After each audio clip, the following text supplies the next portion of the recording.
네, 우리 좌우에 있는 청년들 함께 인사하고 또 예배 드리면 좋겠습니다. 잘 오셨습니다. 잘 오셨습니다. 네. 오늘 이 요한복음 4장에 대해서 함께 나누려고 설교를 준비하는 시간이 저에겐 사실 너무나 힘든 시간이었습니다. 그게 이 말씀을 읽어도 무슨 뜻인지 모르겠거나 어떤 말씀을 전해야 하지 하는 고민이라기보다는 저는 참 요한복음 4장이 너무 은혜로워요. 그러니까 요한복음 4장을 이렇게 읽으면 이런 은혜를 받고 또 저렇게 읽으면 저런 은혜를 받았어서 대체 어떤 말씀을 이 주어진 시간 안에 전해야 되지? 이런 생각이 들었어요. 그래서 어떤 부분에서 정말 은혜를 나누면 좋을까? 그런 고민이 저의 일주일 동안의 고민이었는데 요한복음 맨 마지막 장 한번 같이 가보실래요? 요한복음 21장 25절. 요한복음 21장 25절에 함께 제가 읽을게요. 한번 들어보세요. 이게 요한복음을 기록한 요한 사도가 마지막에 이제 쓴 그 말인데 이렇게 썼어요. 예수께서 행하신 일이 이 외에도 많으니 만일 낱낱이 기록된다면 이 세상이라도 이 기록된 책을 두기에 부족할 줄 아노라. 아멘. 요한 사도가 이 요한복음을 쓰고 나서 쓸 게 너무 많은데 그거 다 쓰면 이걸 다 담아낼 수 없어, 이 책에다가. 여기서 요한 사도는요, 이 책을 언제 썼냐면 거의 나이가 80 넘어서 거의 죽기 직전에 쓴 요한 복음서예요. 근데 이 할아버지께서 정말로 자신의 마지막, 이 복음서의 맨 마지막을 장식할 때 너무 은혜가 많고 너무 귀한 게 많은데 그 모든 걸 다 기록할 수 있을 책이 없다고. 그래서 그걸 추려서 쓴 요한복음인데 오늘 우리가 함께인 요한복음 4장의 말씀을 저도 참 읽으면서 이 말씀이 요한 사도도 그 예수님에 대해서 추리고 해서 했는데 이걸 전하려고 읽다 보니까 저 역시 이걸 추린 게 너무 힘들더라고요. 성경 말씀에는 우리가 아직도 알지 못하는 주의 보석 같은 은혜가 여전히 많이 있는 줄 믿습니다. 아멘. 여러분, 성경 말씀이요, 사실은 우리의 신앙의 가장 중심축이 되어야 돼요. 만약에 우리 청년들 내가 요새 신앙이 좀 떨어진 것 같아요, 어려움이 생겼어야 하면 우리가 사실 요새 청년 세대는 많이 찾아가는 게 이렇게 찬양 집회를 가면 많이 울고 왔어, 좀 회복이 된 것 같아. 물론 그것도 만든 겁니다. 하지만 사실 우리 가운데 정말 중심되는 그 말씀 되신 그리스도의 영, 정말 그 예수님의 그 진한 만남을 여러분 정말 사모하시면 언제 한번 영화 본다 생각하시고 1시간, 2시간 시간 내서 진득하게 말씀을 한 절 한 절 읽어보시며 묵상하는 은혜가 있기를 소망합니다. 그 요한복음 4장이 저한테는 그런 말씀이에요. 여기서 우리 말씀의 좀 배경을 좀 짚어보고 넘어가면 좋겠습니다. 4절 한번 가보시면 이런 표현이 있습니다. 예수님께서 유다를 떠나사 다시 갈릴리로 가시는데 사마리아를 통과하여야 하겠는지라. 요한복음은 요한 사도가 기록할 때 이게 문학적인 표현에 의하면 전지적 작가 시점을 사용했어요. 그래서 속마음도 많이 기록했고 그냥 예수님이 가시는 건데 유독 이때는 예수님이 꼭 여기를 들렸다 가셔야 하겠는지라는 표현을 썼습니다. 영어로 표현하면 have to를 썼어요. HAD2. 꼭 해야 한다. 기억나시죠? 네, must와 똑같은 have to, 그거의 과거 had to. 네, 그걸 썼어요. 그러니까 꼭 가야 된대. 근데 이 당시 사마리아에 대해서 잠깐 설명하면, 여기 주일학교 선생님들 많이 계시니까 아실 거예요. 그 이스라엘이 북이스라엘과 남유다가 갈라졌죠. 아시죠? 북이스라엘이 망했죠. 자, 어느 제국에 망했는지 아십니까? 아수르에 망했어요. 네, 우리 바벨론은 유다가 망한 거예요. 남유다가. 북이스라엘은 아수르에 망했는데 그 당시 망할 때 수도가 사마리아였어요. 근데 이 아수르 제국이 했던 정책이 뭐였냐면 얘네를 모아놓으면 계속해서 민족운동하고 독립운동할까봐 제국을 다스리기 위해서 자기가 정복했던 그런 작은 나라들의 엘리트들이 있죠. 엘리트는 다 서울 사는 거 맞죠? 여러분들 다 서울 사시는 엘리트들 맞으시죠? 아멘. 네. 어쨌든 그 사마리아에 있는 엘리트들 빼다가 딴 데로 다 보냈어요. 보내고 다른 민족에 또 사는 다른 국가에 있는 엘리트를 다 데리고 사마리아에 넣어버렸어요. 그래서 그 민족 정신 자체가 혼합이 되게끔, 민족운동이나 독립운동을 하는데 애를 먹게끔 그렇게 만들어버렸습니다. 자, 문제가 생겼어요. 사마리아는 그래도 북이스라엘 하나님이 비록 우상숭배했지만 그들 역시 다윗과 솔로몬을 기억하는 그 하나님의 백성들이었는데 혼합이 된 겁니다. 그래서 유대인이 사마리아를 싫어했던 거예요. 혼합됐어. 너네는 이방인이야. 더러워졌어. 그래서 사마리아인들과 대화하는 것도 힘들어했고 사마리아 땅을 밟는 것도 더럽다고 했습니다. 그랬기 때문에 원래 유대인들은 사마리아를 통해서 가면 빠름에도 불구하고 그 북쪽 지역을 갈 때 갈릴리는 북쪽에 있어요. 근데 우회해서 요단강을 건너서 가거나 막 했대요. 그게 사마리아와 유대인의 관계였어요. 근데 오늘 예수님은 왜 굳이 사마리아를 통과하여야 하겠는지를 기록했을까요? 그 뒷이야기가 사실 우리가 계속해서 읽다 보면 나올 수 있겠죠. 아마 여기 계신 청년들 어려서부터 교회를 다녔다면 사마리아 여인에 대한 이야기 많이 알 겁니다. 자, 그럼 사마리아에서도 사마리아 여인에게 한번 집중해 봅시다. 여기 다 아시겠지만 남편이 몇 명 있었습니까? 남편 몇 명 있었죠? 모르시는 것 같아요. 잘 알려요. 5명 있었습니다. 남편이 5명이 있었어요. 여러분 요새는 이성교제나 뭐 남자친구 여자친구 교제하는 게 너무나 빨리 되는데 혹시 여러분 주변에 남편을 5번 바꾼 아주머니 혹시 아시는 분 계세요? 요새 세상에서도 만나기 쉽지 않은 분이세요. 이런 분들은. 근데 2000년 전 고대 근동사회 그쪽에서 그 당시는 이사나 이런 게 지금처럼 뭐 차 타고 이사도 못 갈 거 아닙니까? 그 사마리아 여인은 남편을 5번 바꿨고 오늘 이 사마리아 여인이 예수님과 만나는 장면이 나오는데 예수님과 만나는 장면에서 이 이스라엘 시간으로 6시라고 해요. 요한 사도가 이것까지 기록해 줍니다. 근데 이게 지금 우리의 시간으로 다시 표현하면 난 12시예요. 여러분 혹시 이 이스라엘 팔레스타인 지역 이쪽에 난 12시에 가보신 분 계신가요? 여러분 생각해 보세요. 생각만 해도 엄청 덥겠죠? 그때 물 기르시겠습니까?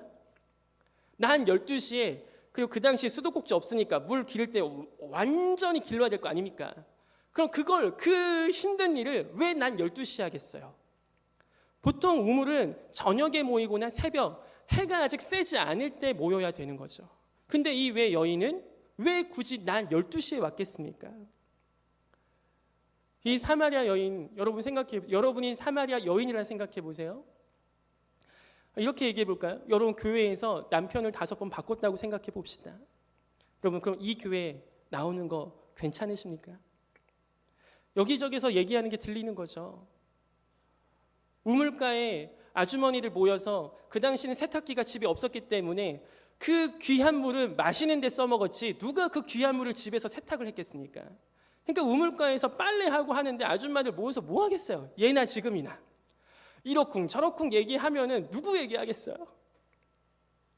그들도 죄인이고 우리도 죄인이기 때문에 얼마나 지금 얘기하기 딱 좋은 야, 그 옆에 내는 남편 2번째 남편 기억하냐? 3번째 남편 기억하냐? 4번째 남편 기억하냐? 야, 5번째는 첫 번째보다 더 못생겼 이런 얘기를 얼마나 아줌마들 많이 했겠어요. 거기다 이 여인은요 그렇게 남편을 5번 바꿨는데도 이 여인을 위해서 물을 길러줄 만한 자녀가 아직 없었던 것 같아요. 이 여인은 이 우물가로 나오는 이 발걸음 여러분 얼마나 싫었겠습니까? 이 우물이 이 여인한테는 얼마나 정말 가기 싫은 곳이었겠어요. 여러분 혹시 오늘 예배 오실 때 너무 힘드셨던 분 계십니까? 오늘 이곳에 오셔서 앉아있는 게 정말 억지로 이곳 가운데 앉아 계신 분 계십니까?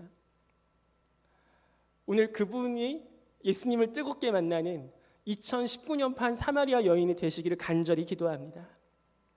간절히 축복합니다. 근데 이 사마리아 여인이 왜 남편 5명 바꿨는지 우리 잠깐 또 짚고 넘어가면 좋겠어요. 학자들마다 2가지 견해가 있습니다. 하나는 이 여인이 음란한 여인이었다. 그래서 남편을 계속 바꿨다. 이게 우리가 흔히 생각하는 거죠. 또 하나는 그 당시 계대 결혼법, 즉 구약 율법엔 그게 있었어요.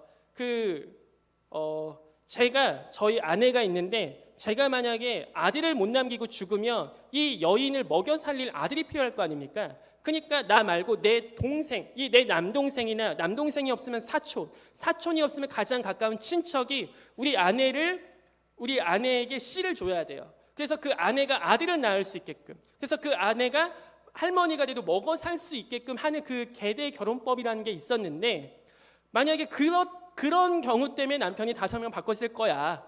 여러분 그렇게 생각해도 이 자매님은요 정말 마음이 힘든 자매님일 거예요. 만나는 남자마다 다 죽네.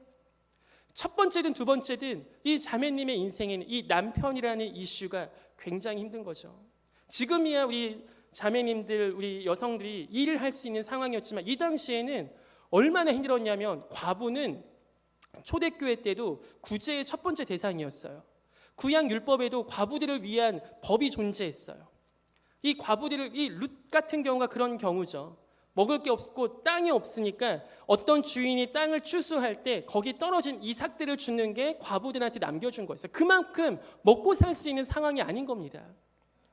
이 여인에게 있어서 남편을 5번 바꿀 동안 첫 번째 남편 잃어버리고 두 번째 남편 없어지고 세 번째 남편 그럴 때마다 이 여인은 이게 단순한 어떤 로맨스 사랑의 문제를 떠나서 생존의 문제였어요. 그 여인을 오늘 예수님께서 만나주십니다.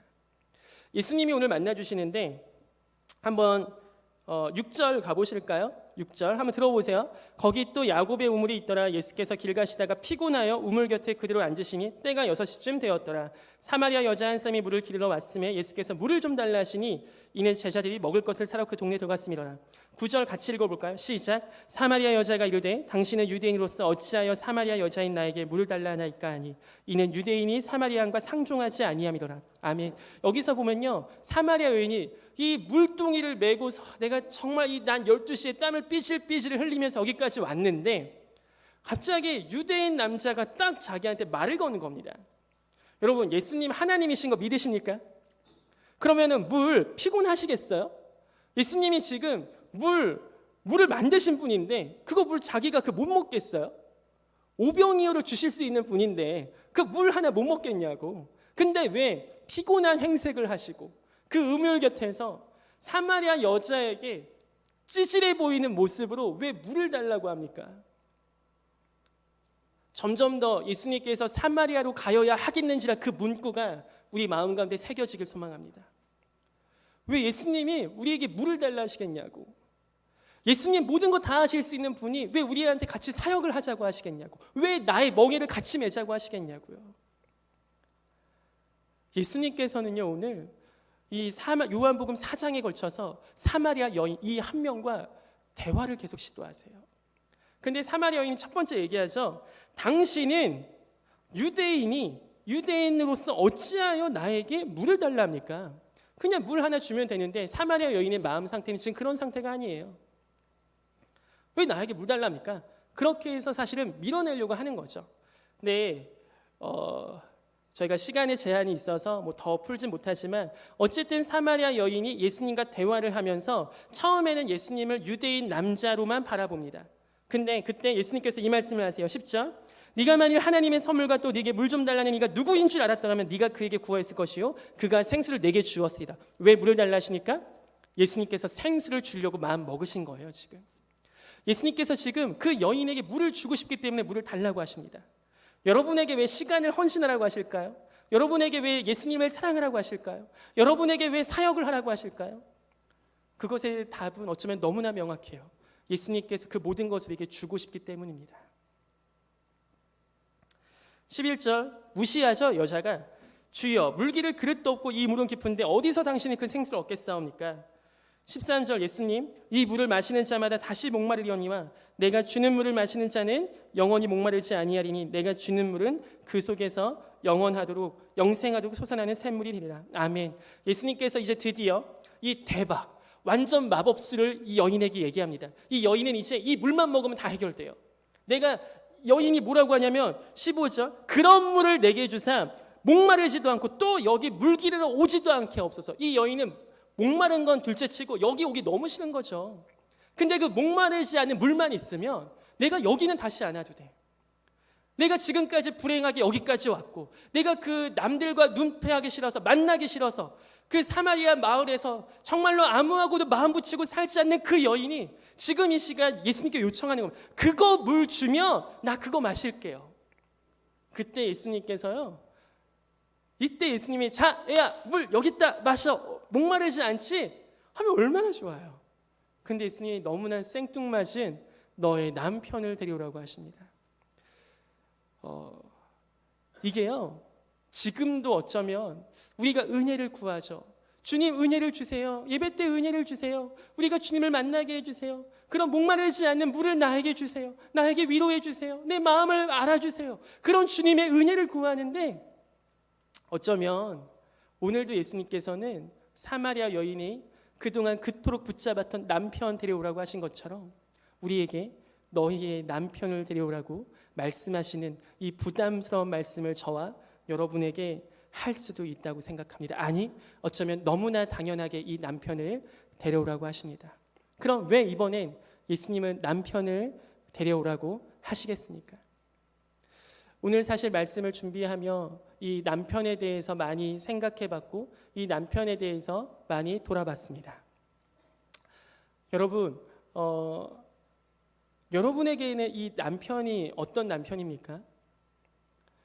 여러분에게는 이 남편이 물론 이 중에는 뭐 결혼한 자매나 형제가 없기 때문에 이 남편이란 단어가 생소할 수 있지만 이 사마리아 여인이 자신의 모든 것을 건 자신의 생존에 영향을 받는다고 건 그 중요한 이슈가 남편이었는데 여러분은 지금 어떤 게 여러분의 남편이십니까? 이거 없어지면 내 인생 망할 것 같은 거, 이게 너무 불안한 거, 이게 망하면 나도 끝나는 거, 내가 겨우겨우 붙잡고 있는 거, 매일매일 씨름하는 거, 매일매일 붙잡는 거. 여러분, 이 얘기 들을 때마다 나의 남편, 내가 맨날 씨름하는 게 누구지? 내가 맨날 붙잡는 게 누구지? 이게 만약에 하나님이 생각나면요, 여러분은 브니엘에서 하나님과 씨름했던 야곱 같은 주의 백성 될 줄 믿습니다. 하지만 실상은 그렇지 않을 가능성이 많아요. 제가 이번 주 동안 교제했던 형제 자매 중에 가장 인상적이었던 우리 형제님이 이 중에 계십니다.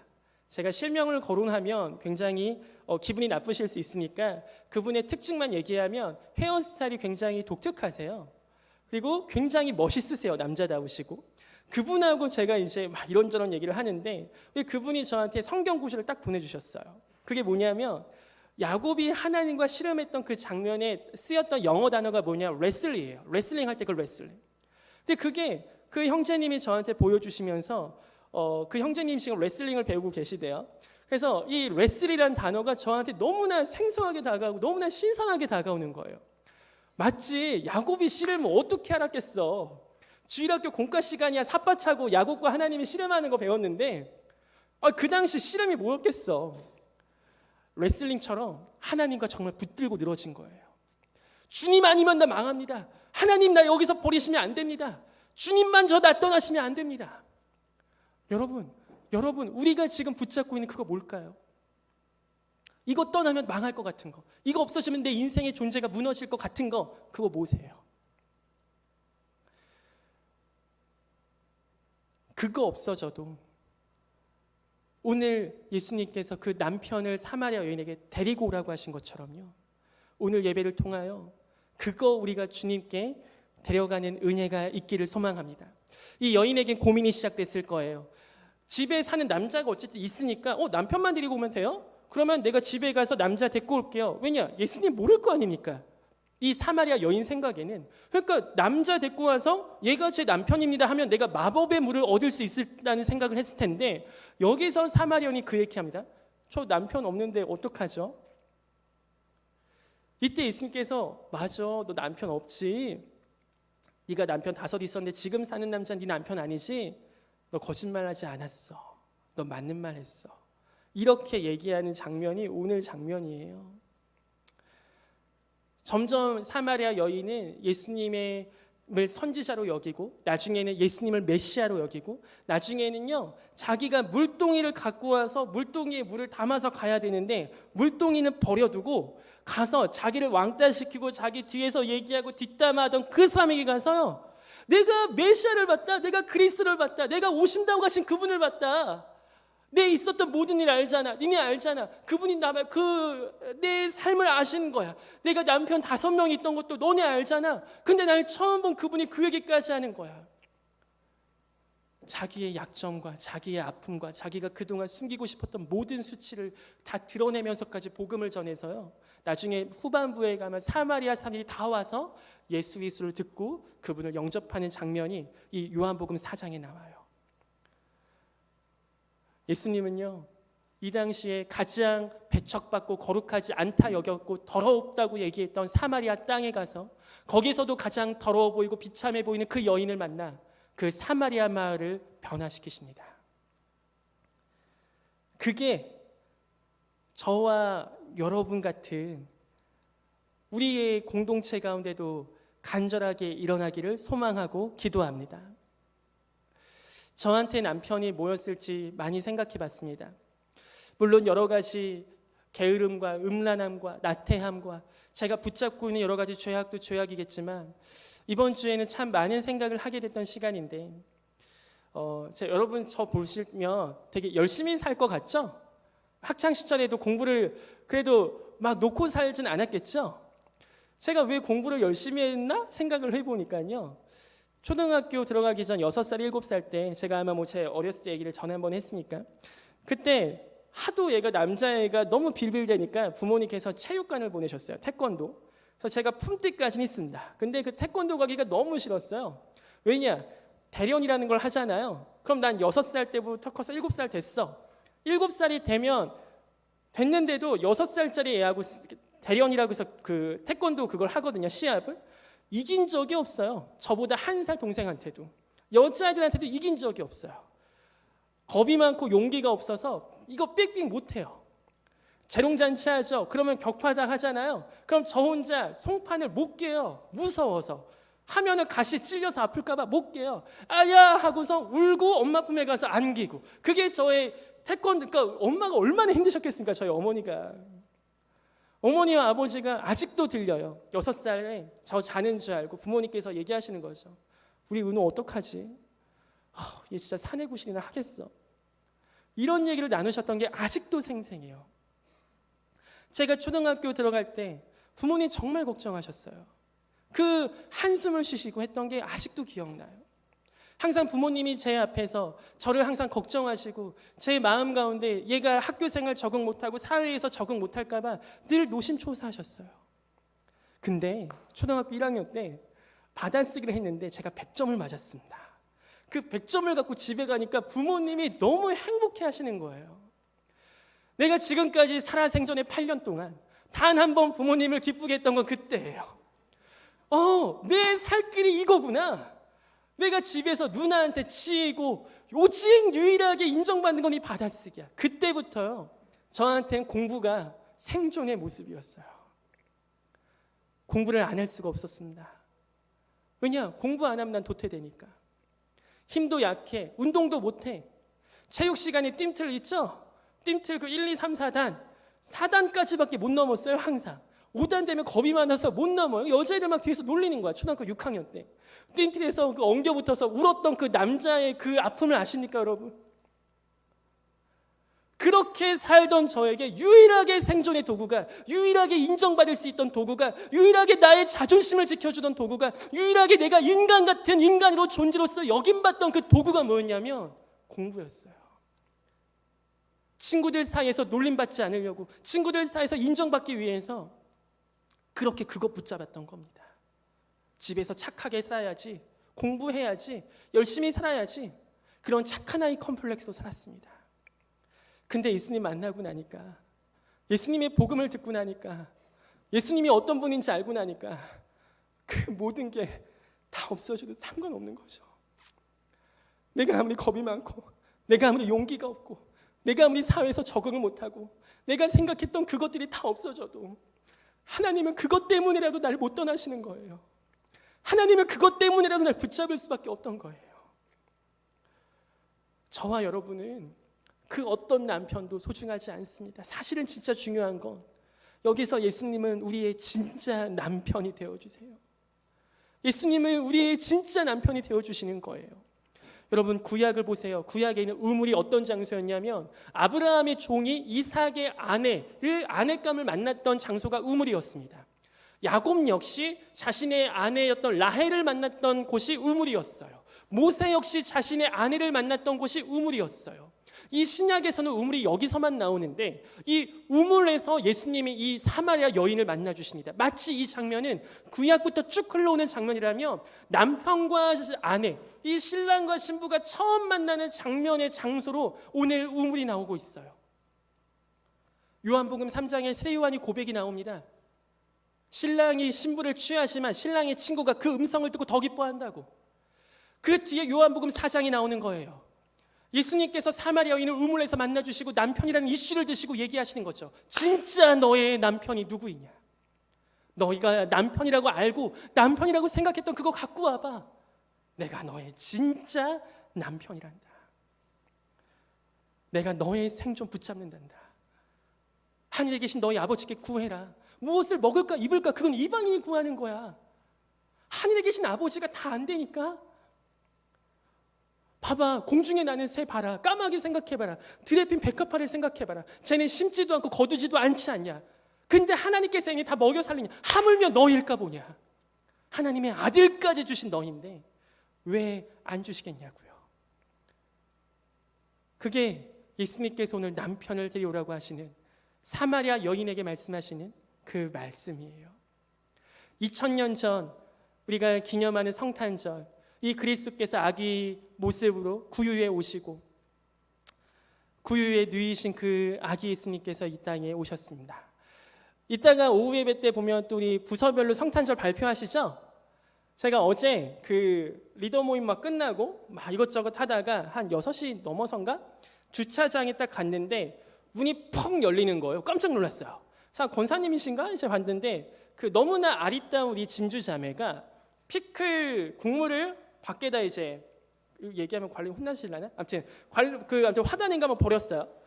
그러니까 막 이렇게 하는데 너무 멋있게 착착 2개를 따서 착착 버렸어. 문을 꽝 닫았어. 너무 멋있는 거야. 마치 타짜에 나오는 김혜수처럼. 와, 너무 멋있는 거야. 그래서 내가 인사를 하려다가 그 포스에 못 이겨서 이렇게 멍하게 서 있었어요. 아마 지금도 모르실 거예요. 근데 진주자매가 왜 그 늦은 시간까지 그거 했겠습니까? 왜 늦은 시간까지 그거 하셨겠어요? 애들 막 먹이고 안 먹이면 안 오니까 피자 처먹여, 치킨 처먹여, 여기서 막 리허설 할 때 애들하고 혼내기도 얼르기도 그거 하셨을 거 아니에요. 대부분 또 그런 거 하셨을 거 아니에요. 어제 또 오늘 또 애들 그런 거 막 이따 하셔야 될 거 아니에요. 근데요, 그 장면 볼 때 제 아기 때 모습이 생각났어요. 초등학교 5학년 때 그 당시에 교회에서 유초등부 선곡시키는 누구 시킵니까? 연기 잘하는 애 안 시켜요. 교회 열심히 다니고 말 잘 듣는 착한 남자애 시킵니다. 걔네가 다 주인공이에요. 그래서 제가 주인공을 했어요. 근데 그 당시 선곡이 뭐였냐면 덕구의 성탄절이라는 건데 미국에서 있었던 어느 주일학교 실화가 예화가 된 겁니다. 근데 이 어떤 어느한 애가 여관집 주인 역, 이름도 없는 여관집 주인 역을 맡은 거죠. 요셉과 마리아가 애가 잉태하고 애를 막 여관집을 찾아다니는데 없어. 근데 그 중에 빈방 있습니까? 빈방 없습니다. 빈방 있습니까? 빈방 없습니다. 빈방 있습니까? 빈방 없습니다. 이 여관주인 3역이 덕구 역할이었어요. 얘 대사는 딱 하나, 빈방 없어요. 이거밖에 없었습니다. 근데 이 아이가요, 빈방 없어요 하고 문을 꽝 닫고 들어가야 되는데 연극 도중에 얘기하는 거예요. 빈방 없습니까? 네, 빈방 없어요. 들어가야 되는데 요셉도 알겠습니다. 마구간을 찾아가야 되는데 저기요 아저씨, 요셉 아저씨 잠깐만요. 빈방은 없는데 제 방은 있어요. 빈방은 없는데 제 방에서 주무세요. 어떻게 아기 예수님이 우리의 죄를 위해서 오셨다고 하는 그분을 어떻게 말구간에서 태어나게 할 수 있습니까? 빈방은 없는데요. 제 방에서 주무세요. 제가 딴 데 가서 잘게요. 그 연극이 나중에 극화가 된 게 그 빈방 있습니까라는 성극이에요. 그 주인공을 제가 맡은 건 덕구를. 그 대사가 아직도 기억나요. 빈방 없어요. 근데 요셉 아저씨 빈방은 없는데 제 방은 있어요. 어떻게 아기 예수님이 그 냄새나는 마구간에서 태어나실 수 있습니까? 나 때문에 오셨다고 내가 교회에서 배웠는데 어떻게 예수님이 교회에서 이렇게 하는데 어떻게 마구간에서 태어날 수 있습니까? 제 방을 드릴게요. 제발 제 방에서 주무세요. 하다가 선생님 제발 그렇게 하면 안 됩니까? 예수님 제발 내 방에서 주무세요라는 그 대사가요 5학년 때 달달 외웠어요. 근데 그 대사가 저의 중학교, 고등학교 신앙이 흔들릴 때마다요 저를 잡아줬습니다. 지금 주일학교 교사 섬기시는 선생님들 정말 감사드려요. 여러분들의 헌신과 수고가 10년 뒤, 20년 뒤, 30년 뒤, 40년 뒤 한국교회를 붙잡아갈 정말로 미래의 목회자들, 선교사들, 또 여러 장로님들, 귀하신 분들을 배출하는 너무나 중요한 시간입니다. 여러분은 정말 하는 게 작다고 생각할 수 있지만요, 여러분은 정말 대단하신 일을 하는 거예요 지금. 그래서 이 가사가 저한테 너무 은혜로워서요 제가 또 노래를 만들었습니다. 죄송하지만 잠깐 제가 이 노래 말을 하면서 다시 한번 우리 성탄의 의미를 다시 한번 되새기고 하면 좋을 것 같습니다. 네, 죄송하지만 마이크하고 좀 준비해 주시면 좋겠어요. 2000년 전 마국간에 오셨던 예수님은 어른이 되시고서도 가장 낮은 사마리아 땅에 사마리아 여인을 만나 주십니다. 그 예수님께서 오늘 여러분에게 찾아오셨다고 생각하고 우리 한번 들어주셨으면 감사하겠습니다.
예수님께서는 오늘 사마리아로 가셔야겠는지라 그 고백은 오늘 사마리아 여인을 만나고 싶었습니다.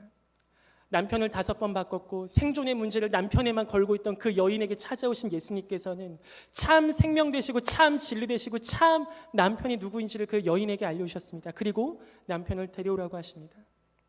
실제로 남편이 온 게 아니에요. 정말 남편 얼굴 한번 보자고 한 게 아닙니다.